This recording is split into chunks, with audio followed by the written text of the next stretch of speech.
Yes Maheshmati సామ్రాజ్యంలో పట్టాభిషేకం చూసాము. అలాగే ఈ రోజు కట్టప్ప పెళ్లి చూపులు చూడబోతున్నాము. మరి ఆ పెళ్లి చూపులు ఏంటో చూసేద్దామా? So let's welcome bullet Bhaskar along with Asam Appi. ఎలా ఉన్నారు? ఒకడు దున్నలా ఉన్నాడు, ఒకడు గాడిదలా ఉన్నాడు. పిలిపించు పిలిపించు. ఇది ఇంద్రభవనం అనుకుంటున్నా, ఇంద్రనగర్ గడ్డ అనుకుంటున్నా. ఇలా ఇలా కొడతానవేంటి? అరే పెద్దోడా! అమ్మా బల్లా ఇదిగో. ఏంది బల్లా నౌక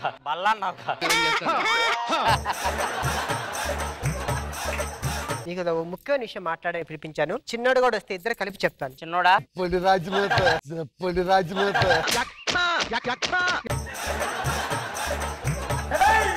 సరే రండి. రాజమాత మమ్మల్ని పిలిచినందుకు కారణం ఏంటి? నేను మీకు పెళ్లి చేద్దాం అనుకుంటున్నాను. మీతో పాటే కట్టప్ప కూడా ఉన్నాడు. కట్టప్ప ముసలోడు అయిపోయాడు, అవసరం లేదు. కట్టప్ప గురించి మీకేం తెలుసు? తన కత్తితో ఎన్ని యుద్ధాలు చేశాడు, ఎన్ని విజయాలు సృష్టించాడు. ఒకసారి పిలిపించండి. కట్టప్ప! ఆజ్ఞ రాజమాత, చెప్పండి ఎవరినేసేయాలి? ఎప్పుడు ఇదే పనిరా? నీకు అసలు బోరు కొట్టదా? అరే నాకు అర్థం కాదు, రాజ్యంలో మన రాజులు ఏంటి, ఈడి పెత్తనం ఏంటి? అయినా కట్టప్ప కామెంట్లు పెట్టడం ఏంటి అన్న? రాజులు మనకు పెట్టాలి కదా. గట్టిగా కింద ఎపిసోడ్ లో పెడతారు, కొట్టుకుపోతాం. రే కట్టా ఇట్రారా. అమ్మగారు నేను ఎందుకు పిలిచారో తెలుసా? పెళ్లి చేస్తా అన్నారు. నువ్వు ముసలోడివి, నా వల్ల కాదు, నేను చేసుకోను అని చెప్పు. నేను చేసుకుంటా. ఏం చేసుకుంటా? చేసుకొని సమరసంగం పూరిస్తా. వల్ల కట్టప్ప బాహు బాహు బాహు బాహు చెప్పమ్మా. మీ ముగ్గురు పెళ్లి చేద్దామని నిశ్చయించినాను. అందుకే బొంతల దేశం నుంచి గుంతల రాని పిలిపించాను. ఎందుకు ఆలస్యం? పిలిపించండి.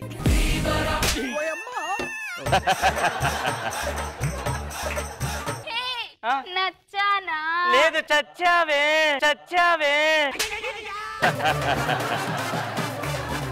నా కోసం కొండపైకి ఎందుకు రాలేదమ్మా? నువ్వు తొండలా ఉంటావు కదమ్మా, కొండ ఎందుకులేని రాలేదమ్మా. ఏంటమ్మా ఇది ఎలా ఉంది? గుంతల దేశం అంటే దేశంలో గుంతలు అనుకున్నా, ఇది మొహనైన గుంతలు ఉన్నాయి. నాకు నచ్చలేదమ్మా, నేను చేసుకోను. నాకు అలాంటిది ఏం లేదు, నాకు ఓకే. బాహు నీకు కూడా ఒక అమ్మాయిని చూసావు, పిలిపించు.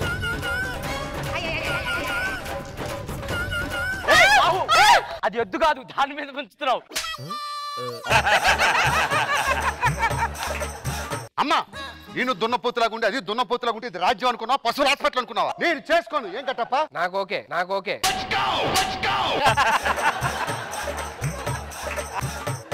కట్ట వాడికి ముంతల ముఖం వచ్చింది, నాకు దున్నపోతుని తీసుకొచ్చింది. నీకే గుండుదాన్ని తీసుకొస్తుంది. గుండుదాన్ని తీసుకొస్తే ఏం చేస్తారా? ఇద్దరు ముందు కూర్చొని ఉట్టి మీద పూడు చెప్తాడని కొట్టుకోవాలి. అవసరమా? వద్దని చెప్పు.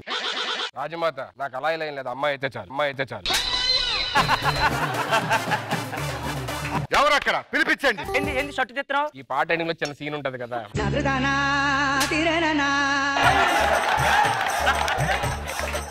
వాడికి గుంతల దాన్ని నాకు ముంత ముఖం దాన్ని తీసుకొచ్చి మనోడికి ఈఫిల్ టవర్ లాంటి అమ్మాయిని చేస్తావా? ఈ వయసులో ఏం చేస్తాడు? హలో, నాకు అలా ఏం లేదు. ఆజ్ఞ, నేను వెళ్ళిపోతా. రాజమాత వీళ్ళు ముగ్గురులో నన్ను ఎవరిని చేసుకోమంటారు? మన రాజ్యం మీదకి కాలకేడు దండెత్తడానికి వస్తున్నాడు. ఎవరైతే ముందుగా వెళ్ళి వాడిని పొడుస్తారో వర్షారాన్ని మీ వసంతం అవుతుంది. ఇంకా లేట్ చేయకుండా ఆ మ్యాప్ తీసుకురారా.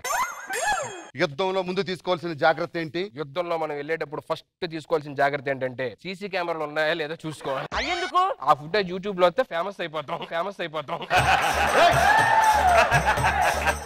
ఇది కాలకేయుడు మెయిన్ గేట్. డైరెక్ట్ గా మెయిన్ రోడ్ నుంచి ఇక్కడికి వెళ్దాం. మెయిన్ రోడ్ నుంచి వెళ్తే మామూలుగా ఉండదు. మరి ఎలా వెళ్తాం? సొరంగం నుంచి వెళ్దాం. ఇప్పటికిప్పుడు అక్కడ సొరంగం తవ్వాలంటే చాలా టైం పడుతుంది. నేను ఆల్రెడీ తవ్వాను. ఎన్ని సొరంగాలు తవ్వావు? ఓ 100 దాకా. 100? మరి రాజ్యంలో ఇల్లే 100 ఉన్నాయి కదరా. అందరిలోకి సొరంగాలు ఉన్నాయి. నా మంచం కింద అప్పుడప్పుడు చల్లగాలి వస్తుంది. అక్కడ సొరంగం ఉంది. ఎందుకు తవ్వావు? ఎమర్జెన్సీ లేదు.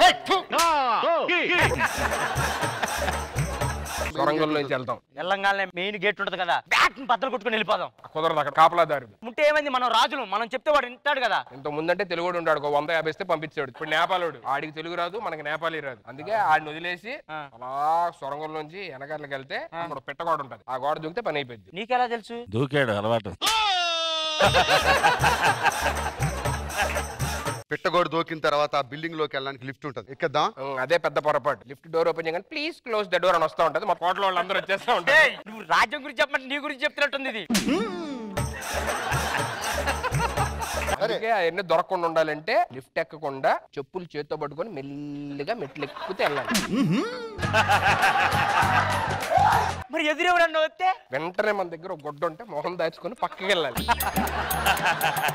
అక్కడికి వెళ్ళాక అందరూ రే దమ్ముంటే రాండ్రా తేల్చుకుందాం అని అనాలి, అంతే కదా. అప్పుడు మొత్తం చుట్టుపక్కల అపార్ట్మెంట్ వాళ్ళు కూడా వస్తారు. అలా అనకూడదు. అక్కడ దాకా వెళ్ళిన తర్వాత మళ్ళీ కిటికీ ఓపెన్ చేసి అంటే వాళ్ళు వచ్చి మనం చూడగానే మ్యాటర్ అయిపోద్ది. యుద్ధమే.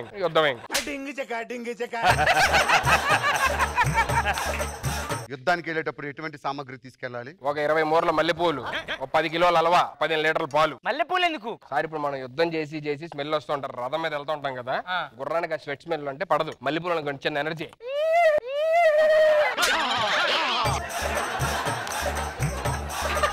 సరే హల్వా ఎందుకు? యుద్ధం చేసి అలిసిపోయిన తర్వాత బిర్యానీలు తింటే మీలా పొట్టలు వస్తాయి. హల్వా తిన్నాం అనుకోండి ఇన్స్టెంట్ గా. అమ్మా ఆ కాలకేని చంపొస్తాం. రే కాలకేయ రారా. ఏంటి కాలకేని పిలిస్తే పశుపతి గారు వచ్చాడు? ఒరే నిమ్డా సిగ్గుందారా మొగల్ని తీసుకొచ్చా, లేడీస్ ఎవరు లేరా? నీకు దమ్ముంటే లేడీస్ ని తీసుకురా. ఒక్కొక్కరిని కాదు 100 మందిని పంపించినా ఇగో. ఆడవాళ్ళతో పని ఉంటాయా నీకు? నాకు అర్థం కాదు. ఆడవాళ్ళు కూడా వస్తే ఇద్దరులో ఎనర్జీ ఉంటది. మనం ఈవెంట్ చేయడానికి రావద్దు, యుద్ధం చేయడానికి వచ్చాం. వెనక్కెళ్ళు. అమ్మా నేను పొడిచా. ఒక్క పొడిచాను. మీరు పొడుచుకుంటే మీకు వెన్నుపోటు పొడిచి వాడు ముగ్గురు తీసుకొని వెళ్ళిపోయాడు. అమ్మా రావే ఎత్తుకుతాం. స్పూఫ్ ఇలా కూడా చేయొచ్చా అని ఈ రోజు చూపించారు మీరు. సో మన ఈ రోజు థీమ్ వచ్చి real life incident. So Bhaskar గారు మీ లైఫ్ తో కనెక్టెడ్ అయిన ఏదైనా రియల్ లైఫ్ ఇన్సిడెంట్? జబర్దస్త్ కి శ్రీదేవి డ్రామా కంపెనీకి మా ఫాదర్ ని తీసుకొచ్చారు. మా ఫాదర్ ని జీవితాంతం గుర్తుంచుకుంటా ఆ ఎపిసోడ్ చూసుకుంటే. డెఫినెట్ గా. సో ఇంటికి వెళ్ళిన తర్వాత ఆయనకి ఎలా అనిపించింది? ఆయన ఏమంటున్నాడంటే నేను హైదరాబాద్ లో రూమ్ తీసుకుంటారా, మరి ఏమైనా క్యారెక్టర్ ఉంటే చూడని చెప్పి తయారయ్యి. మరి సుధీర్ గారు? రిలీఫ్ ఇన్సిడెంట్స్ అన్ని హ్యాపీ మేడం.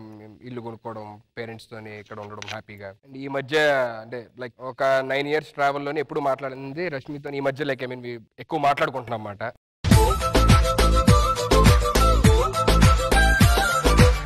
ఒక సినిమా చేద్దామని స్క్రిప్ట్స్ అవి కలిసి అంటున్నమాట. సో ఎక్కువ మాట్లాడడం జరుగుతుంది. So one more happiest thing మాట రీసెంట్ టైమ్స్ లో.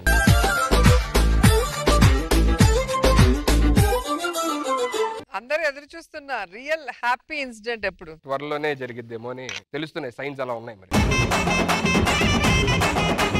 సరోజా గారి స్కిట్ ఎలా అనిపించింది మీకు? ఎవరు వస్తారో అనుకున్నాను. కట్టప్ప క్యారెక్టర్ సుధీర్ రావటం హైలైట్ అసలు చాలా బాగా అనిపించింది. మనో గారు? కట్టప్ప క్యారెక్టర్ చూసి ఈ యాంగిల్ లో ఊహించుకుంటే కొత్తగా అనిపించింది. Thank you sir. ఫెంటాస్టిక్. అందరు చాలా బాగా